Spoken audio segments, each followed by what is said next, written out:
Good evening. A US government shutdown seems increasingly likely after President-elect Donald Trump called on Republican lawmakers to reject a cross-party funding bill. The spending proposal has been strongly criticised by Elon Musk and the other incoming joint head of the new Department of Efficiency, Vivek Ramaswamy. Well, Mr. Trump has urged Congress to scrap the deal and pass a more streamlined bill. The government will run out of money to pay for key public services at the end of Friday unless a last-minute deal can be negotiated in the coming hours. Well, Nick Harper reports now from Washington.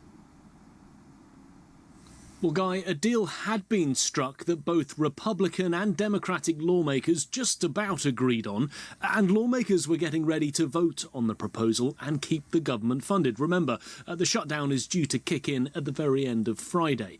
But US President-elect Donald Trump and Vice President-elect Vance have torpedoed the deal after they told lawmakers in their own Republican Party it would be suicidal to vote for the agreed deal.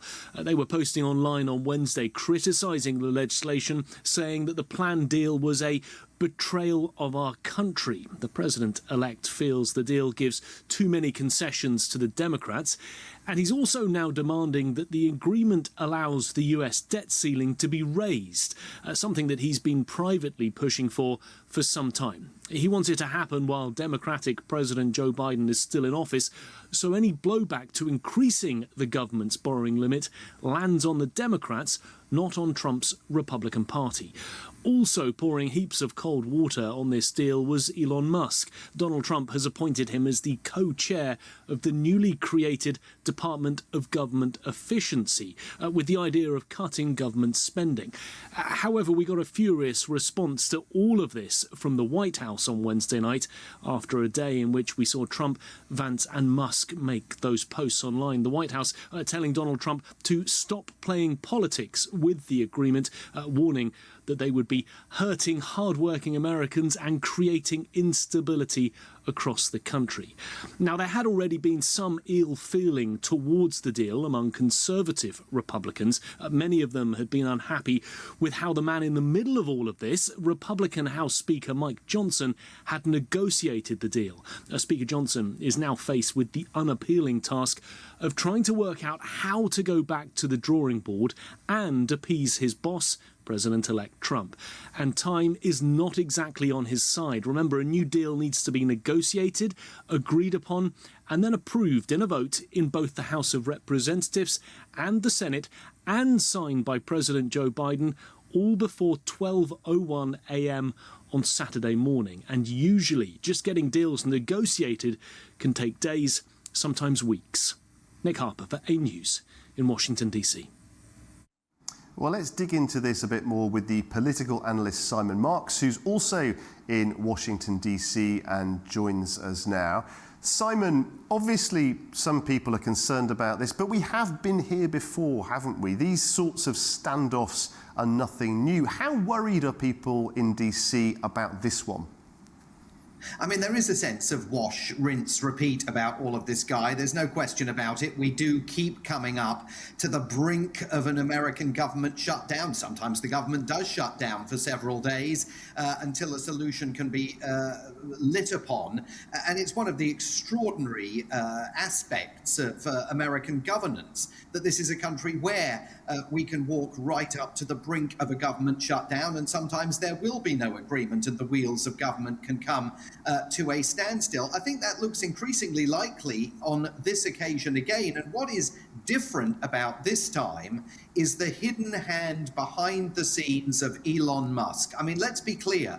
Donald Trump had barely batted an eyelid over this continuing resolution that suddenly Elon Musk has torpedoed, and then it was Donald Trump who piled in and said, well, actually, I'm deeply opposed to it, along with my Vice President, J.D. Vance. But what we've witnessed here in Washington over the last 36 to 48 hours is an effort really by Elon Musk to test just how much authority he has, not only over Donald Trump, but over Republicans in Congress, because it was Elon Musk working the phones, talking to Republicans in Congress over the last 48 hours that pulled the rug out from under the Speaker of the House of Representatives, Mike Johnson, the continuing resolution, and Donald Trump's seeming indifference at the time to what Republicans up on Capitol Hill had agreed with Democrats. So this is an astonishing development here, because the unelected co-chair of this new Department of Government Efficiency, Elon Musk,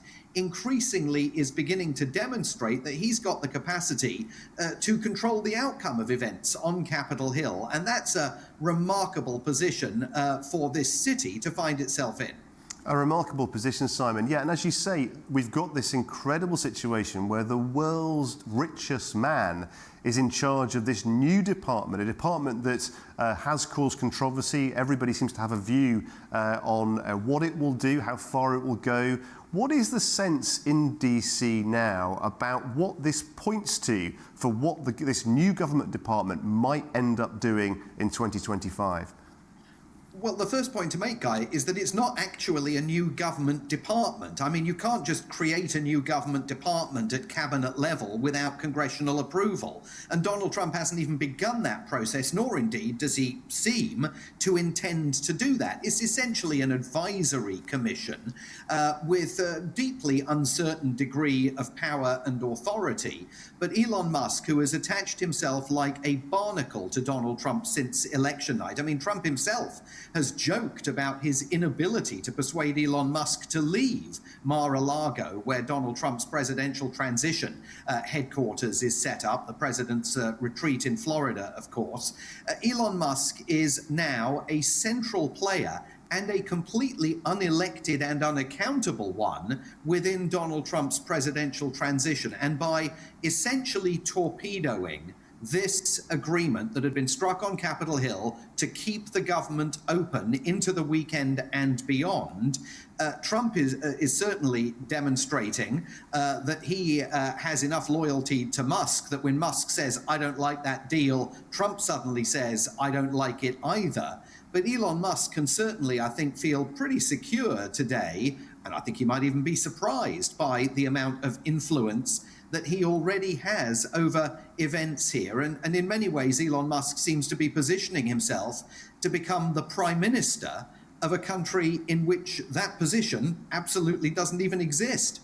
I mean, it looks like he's enjoying himself in this new role, Simon. What do you think this says about the possibility of Mr. Musk actually moving more into politics in the future? Yeah, I mean, remember that he's constrained. He can't run for the presidency because he's not a natural-born US citizen. He was born in South Africa and originally a South African citizen. So his opportunity to run for office, if you like, is pretty constrained here. But his opportunity to influence the outcome of events here knows no constraints unless Donald Trump places them upon him. And remember, Elon Musk provided well in excess of $120 million of funding to Donald Trump's campaign. He's now talking about providing similar levels of funding for political movements overseas, including Nigel Farage's Reform UK movement in Britain. And so Elon Musk essentially argues, I kind of bought this presidency for Donald Trump, and now I'm going to make sure that this presidency mitigates in favor of my own business interests and also in favor of the political viewpoints that Mr. Musk has expressed.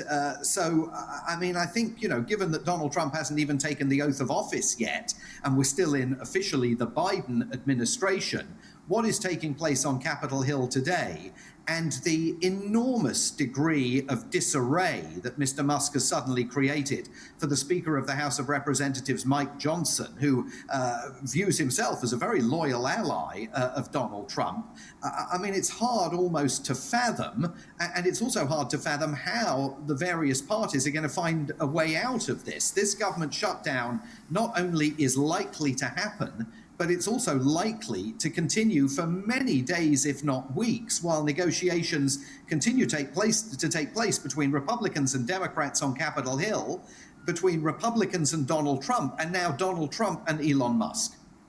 What do the Democrats do, Simon, in this position now? Is there a strategy to stay quiet? Is it about fighting? How do they navigate through this? sit back and do absolutely nothing. It is not in their interests at all to help the Republicans figure out how to avoid a government shutdown. Republicans have experienced being on the receiving end of the public's anger over government shutdowns in the past and have not particularly enjoyed the experience. So I think we're likely to hear from President Biden in the waning days and weeks of his presidency. I'm sure he's going to weigh in and absolutely pin the blame for all of this on the Republicans and the Republican leadership, and may seek to may seek to use some leverage to exploit whatever distance exists between Donald Trump and Elon Musk. But broadly, I think the Democrats are just going to sit back and say, you created this problem, you figure out how to get out of it. Simon, interesting as always to get your insights on this. Simon Marks for us there in Washington, D.C. To London now, and the UK government is also grappling with major spending decisions. AnewZ's Aitan Abbasli has the latest from Parliament. Hi, Guy. Well, as US politicians struggle to agree on government spending priorities, here in the UK, politicians in this building behind me have committed £225 million in military aid to Ukraine, including drones, boats and air defense systems to strengthen Ukraine's fight against Russian aggression. Defense Secretary John Healey, during his visit to Kiev, reaffirmed the UK's ironclad support for Ukraine through 2025. The Minister of Defence is also considering a potentially game-changing move, sending British troops directly to Ukraine to assist with military training.